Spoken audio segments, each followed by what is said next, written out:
dear children, today's story is called Hedge Winter Story by Jill Barklem. It's a longer story, so we'll read it today, and then we'll read the rest of it next time we meet for story.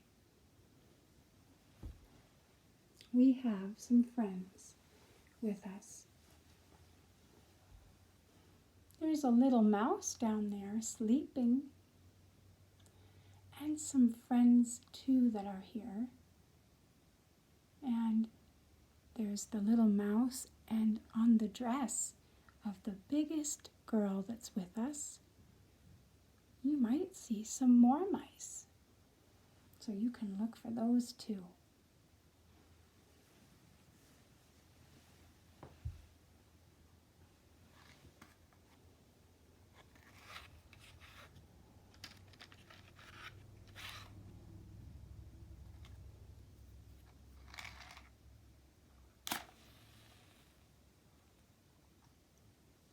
Sweetness from the flowers, a candle from the bees, for our hearts a story, light and peace.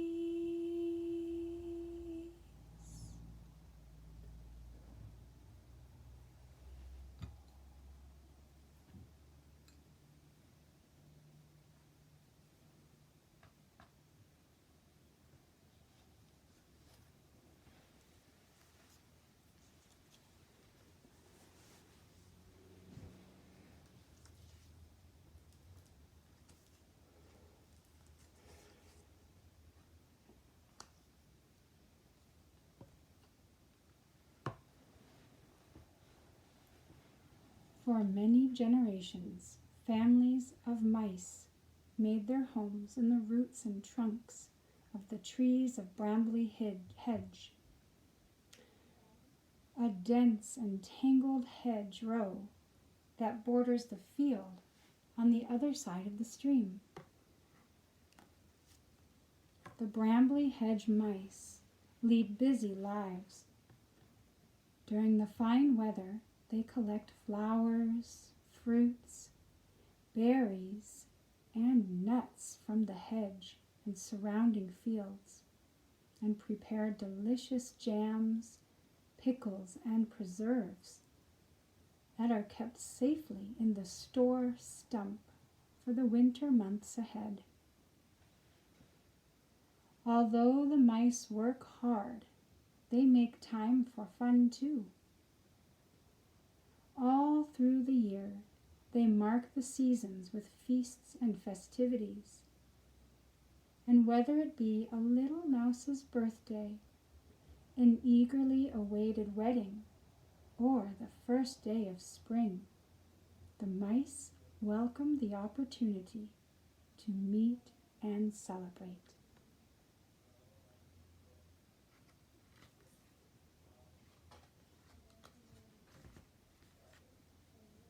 It was the middle of winter. The sun had just set, and it was very, very cold. An icy wind was blowing from the east, and the wind promised snow. Deep in the dark roots of Brambly Hedge, tiny lights appeared as lamps were lit in the windows. More little lights could be seen leaving the store stump, moving hastily along the hedgerow, and disappearing into holes hidden in the twisty roots.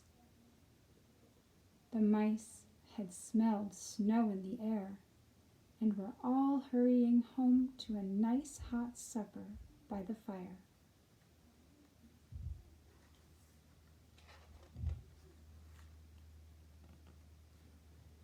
Mr. Apple, warden of the store stump, was the last to leave for home.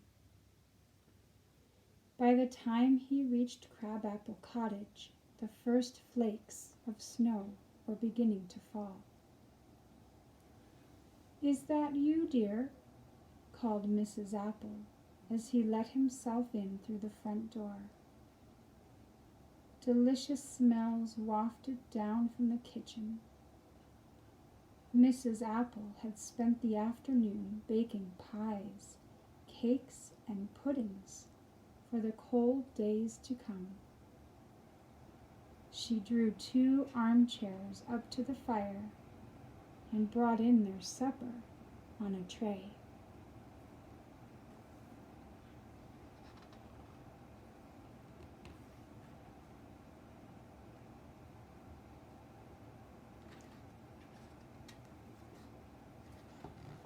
There was a lot of noise coming from the hornbeam tree next door.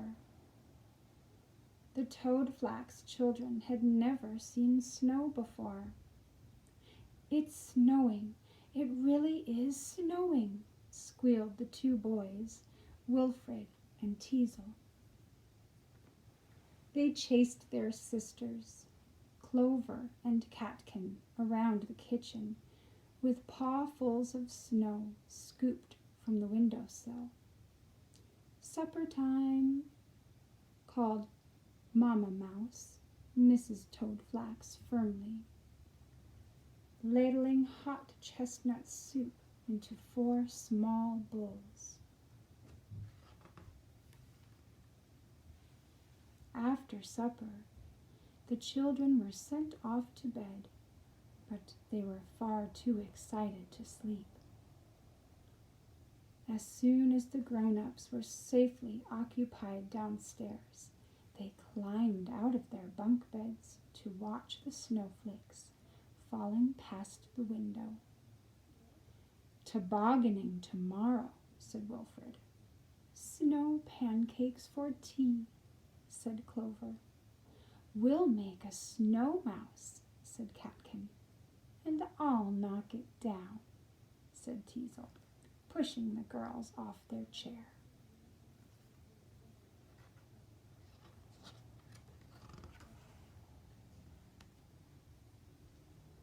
Next morning, the mice along the hedgerow woke to find their windows half blocked by snow. Mrs. Apple had to stand on tiptoes on the kitchen table to see out. And what a sight met her eyes! The fields were covered with a thick white blanket of snow, and all the paths and plants had disappeared beneath it.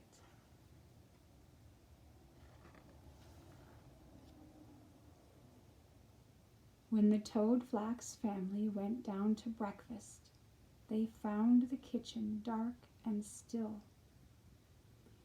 Mrs. Toadflax put fresh wood on the fire and set Clover Mouse to work with the toasting fork.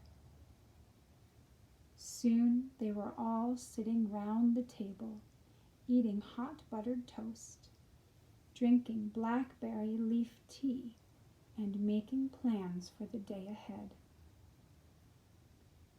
The snow was thicker than the mice had expected. All the downstairs windows along the hedgerow were covered with snow, and many of the upper ones, too, were hidden in deep drifts. The mice leaned out of their bedroom windows to wave and call to their friends. "Enough for a snowball, wouldn't you say?" called Mr. Toadflax to Mrs. Apple. "A snowball," echoed the little mice gleefully. "And this is not the kind of ball that you roll up with the snow," said Mr. Toadflax. "What is it?" asked the children. "It is a place to dance and play," he said.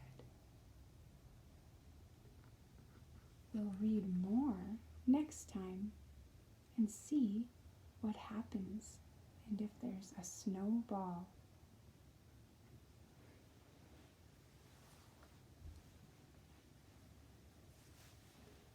Stars, moon, sun. Now our story is done.